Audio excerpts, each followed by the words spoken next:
जय हिंद फ्रेंड्स, मैं एक्सपर्ट आलोक कुमार आपके YouTube channel NC certificate exam service में वेलकम है। फ्रेंड्स, आज हम देखेंगे सी सर्टिफिकेट के मोस्ट इंपॉर्टेंट क्वेश्चन पेपर जो आपके एग्जाम में आने वाले हैं या जिन कैडेट्स के एग्जाम रह गए हैं हाल फिलहाल अप्रैल मार्च या जून जुलाई में होने वाले फ्रेंड्स। तो आइए आज की शुरुआत एक नए थॉट के साथ करते हैं। आज का नया थॉट से, if you want to be a more powerful in life so educate yourself. It's that simple. अगर आप जीवन में और ज़्यादा पावरफुल बनना चाहते हो तो अपने आप को शिक्षित करिए, और ये बहुत आसान है। तो देखिए फ्रेंड्स, पहला क्वेश्चन देखते हैं, ड्रिल से आया हुआ है जो 40 नंबर में है। देखिए पहला क्वेश्चन क्या है। सॉरी फ्रेंड्स, एक चीज़ मैं आपको बता दूं, मैं दोनों लैंग्वेज की मैं बताऊंगा, ठीक है। अगर आप हिंदी कैडेट्स हैं तब भी आपके लिए ठीक है, and if you are gonna to be give your exam in English language so it's okay. तो फ्रेंड देखिए पहला क्वेश्चन है, इन विश्राम position the weight of body is place on dash feet. विश्राम की हालत में शरीर का वजन किस पे आता है? तो देखिए फ्रेंड, दोनों पैर पर रखते हैं। Drill is the base of dash क्या है? तो ड्रिल क्या है? अनुशासन की नींव है। Drill is of dash type. तो ड्रिल कितने प्रकार की होती है? तो दो प्रकार की होती है। The strength of guard of honour for president dash is dash cadet. तो राष्ट्रपति के लिए गार्ड ऑफ ऑनर के कैडेट की संख्या कितनी होती है? तो फ्रेंड्स हमेशा याद रखिएगा, 150 होती है, 150 होती है। द उसके बाद फ्रेंड्स देखते हैं, आगे चलते हैं।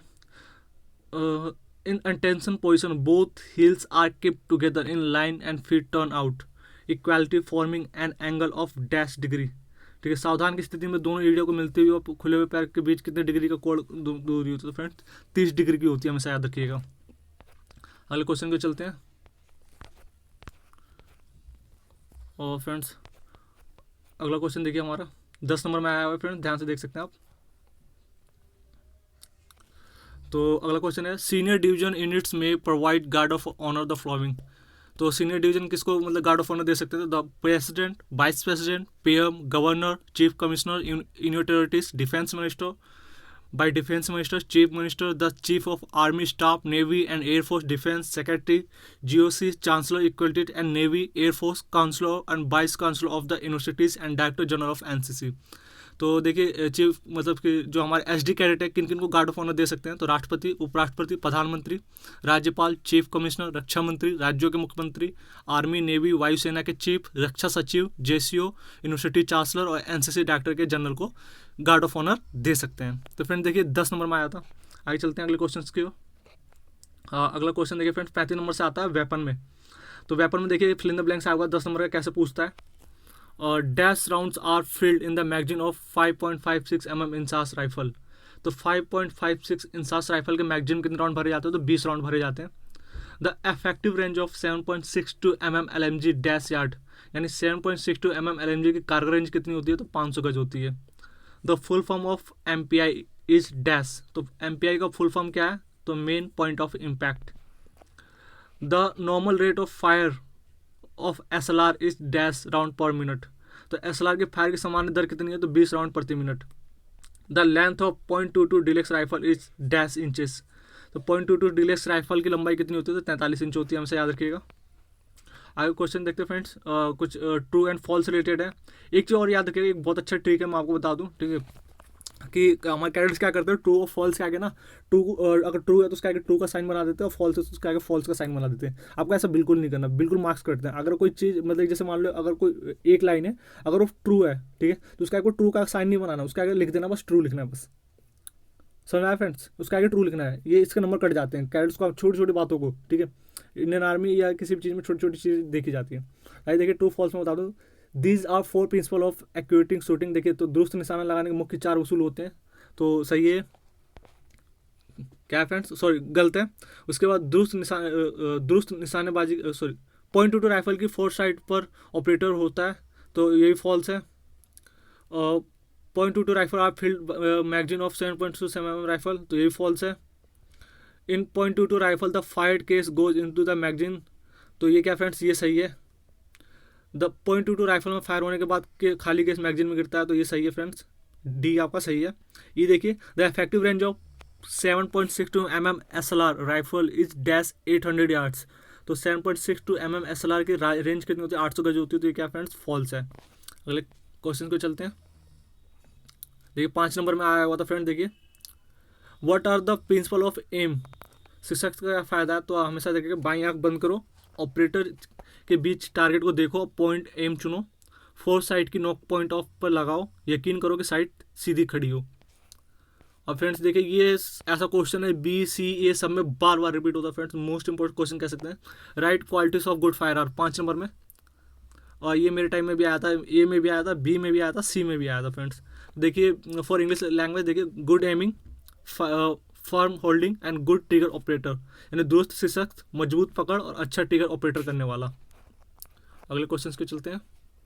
देखिए अगला क्वेश्चन फ्रेंड्स ये आपका 10 नंबर में है, और ये मोस्ट इंपॉर्टेंट फुल फॉर्म्स हैं, इन्हें दिमाग में बैठा लीजिएगा अगर पॉसिबल हो। Write down full form of the following. तो देखिए पहला क्या है MMG, तो MMG का फुल फॉर्म क्या होता है, मीडियम मशीन गन। दूसरा है B MPI, main point of impact. तीसरा है इंसास, आई से Indian national small arm system. चौथा है आपका LMG light machine gun, and पांचवा है आपका SLR सेल्फ लोडिंग राइफल। तो अगले क्वेश्चन पे चलते हैं। देखिए यहाँ पे ये आपका आ जाता है write down 4 lines of NCC song. तो आपके एनसीसी सॉन्ग के 4 लाइन आपको लिखनी होती है इसमें। तो फ्रेंड्स ये 4 या आप 8 लाइन मान के चलो, आपको कम से कम 10 लाइन याद होना चाहिए, समझ लो, ठीक है। और ये बहुत ईजी भी, आप यूट्यूब से कहीं से भी याद कर सकते हो, ठीक है। ये फ्री के नंबर होते हैं, 5 नंबर आपको ऐसे मिल जाते हैं। उसके बाद ये देखिए ये अगला क्वेश्चन देखते हैं friends. Right the aims of NCC. तो देखिए राष्ट्रीय कैडेट कोर का उद्देश्य लिखो। तो देखिए पहले इंग्लिश वाले देखिए, the aim of NCC to develop qualities of character and courage, comradeship, discipline, leadership and secular outlook, spirit of adventure and sportsmanship and ideas of self serviceness among the youth and to make them useless citizens, to create human resources organisation trained and motivated youth, to provide leadership in all walk of life including the armed forces and be always available for the service of the nations। तो देखिए राष्ट्रीय cadet corps का उद्देश्य, अब English वाले देखिए, हिंदी वाले देखिए। तो युवकों को सुयोग्य नागरिक बनाने के लिए उनमें चरित्र, साहस, मैत्रीपूर्ण भावना और अनुशासन, नेतृत्व, धर्मनिरपेक्ष दृष्टिकोण, साहसिक क्रियाकलाप तथा खेल भावना और निस्वार्थ सेवा के आदर्शों को विकसित करना, और संगठित, प्रशिक्षित और प्रेरित युवाओं का एक मानव संसाधन तैयार करना, और जीवन के प्रत्येक क्षेत्र में नेतृत्व प्रदान करना, और देश की सेवा के लिए सदैव तत्पर रहना। तो क्या दिस मतलब कि एम ऑफ एनसीसी है, हमेशा याद रखना फ्रेंड्स, ये 10 नंबर में आता है। आगे चलते हैं अगले क्वेश्चन की ओर। तो अगला क्वेश्चन हमारा ये 35 नंबर से इसमें पूछा जाता है, नेशनल इंटीग्रेशन के बारे में आता है। तो व्हाट डू मीन, पहला क्वेश्चन एक नॉर्मल 5 नंबर में आ जाता है कि आप राष्ट्रीय एकता से क्या समझते हैं, what do mean by national integration. So ये आपको याद पता होना चाहिए इसकी डेफिनेशन। उसके बाद आपके ये आता है कि right names of India's 5 hills station. तो भारत के 5 पहाड़ी स्टेशन के नाम लिखो। तो श्रीनगर, ऊटी, कुल्लू मनाली, दार्जिलिंग, शिमला और नैनीताल वगैरह ये सब लिख सकते हो। फिर उसका देखिए friends, you have to tell the capitals about. Write down the capital of the following state. तो आपको JNK का पता होना चाहिए, जम्मू एंड कश्मीर का, तो ठीक है। तो सॉरी झारखंड का तो रांची हो गया, जम्मू एंड कश्मीर का श्रीनगर, हरियाणा आपका चंडीगढ़ हो जाएगा, बिहार पटना हो जाएगा, आपका अंडमान निकोबार आपका पोर्ट ब्लेयर हो जाएगा। तो आपको पता होना चाहिए। अगले क्वेश्चन को चलते हैं। Write down the names of India's 5 festival. बहुत ईजी, 5 नंबर में। तो होली, दिवाली, ईद, क्रिसमस, रक्षाबंधन, दशहरा, मुहर्रम, ऐसे करके आप लिख सकते हो। Right down the names of language used in the following state. ठीक है, तो किन किन राज्यों में कौन कौन सी भाषाएं बोली जाती हैं, तो आपको बताना है। देखिए केरल में कौन सी मलयालम बोली जाती है, असम में असामी बोली जाती है, पश्चिम बंगाल में बंगला बोली जाती है, तमिलनाडु में तमिल बोली जाती है, और आंध्र प्रदेश में तेलुगु बोली जाती है। हमेशा याद रखिएगा। उसका अगला क्वेश्चन देखिए friends. Write down the 5 main hindrances of the way of national integration.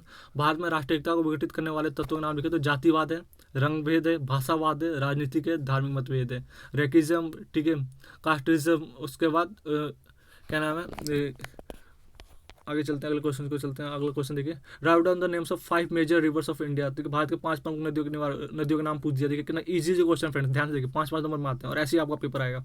तो गंगा, यमुना, सरस्वती, गोमती, ब्रह्मपुत्र और सतलुज, ऐसे करके आप लिख सकते हो। उसका अगला क्वेश्चन देखिए। Write down the aims of national integration camp. Friends most important question उन कैडेट्स के लिए जो सी का एग्जाम दे रहे हैं खासकर।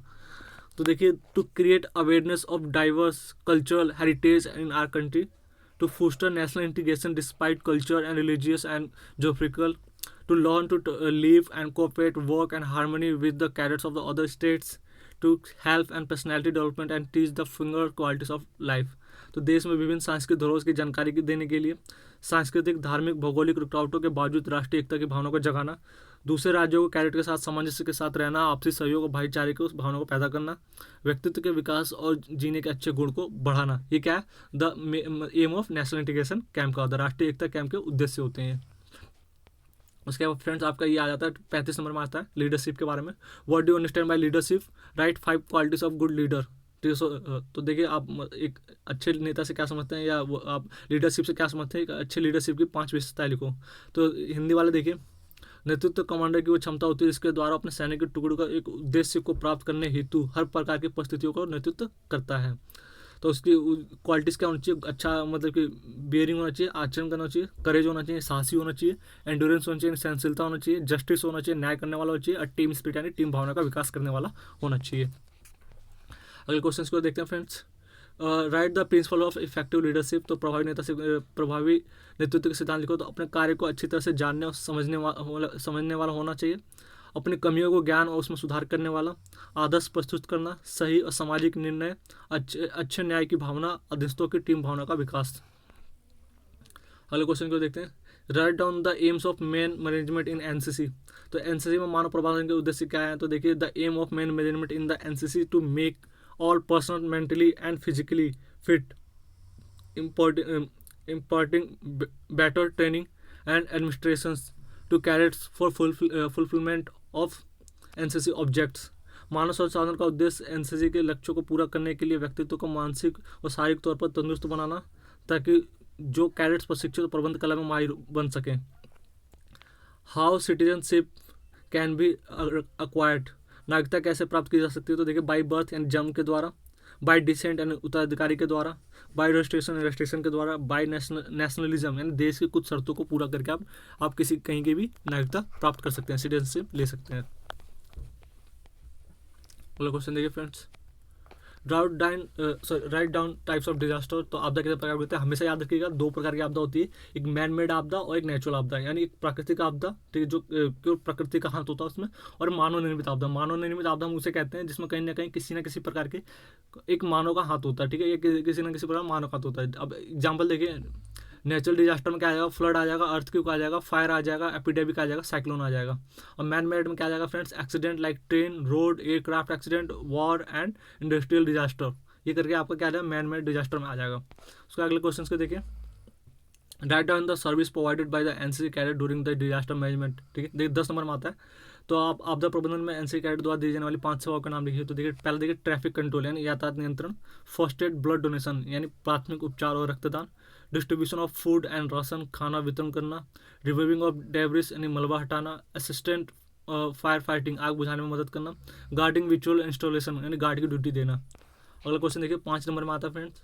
What helps can be given by the NCC cadet during the flood. तो एनसीसी कैडेट के में महात्मा बाढ़ में क्या मदद करोगे, तो देखिए to evacuate the affected person of the safe place and first aid, distribution of food, medicine, blood donation, setting of camp and evacuation of casualty and nearest hospital, distribution of boat, life jacket and other equipment, help civilians and administrations। बाढ़ पीड़ितों को सुरक्षित स्थान तक पहुंचाना, प्राथमिक उपचार देना, खाना दवाई आदि उपलब्ध कराना, रक्तदान, रहन सहन की व्यवस्था कराना, पीड़ितों को अस्पताल में पहुंचाना, बोट, लाइफ जैकेट और अन्य सामग्री बांटना, सिविल प्रशासन की मदद करना। अगला क्वेश्चन देखिए फ्रेंड्स।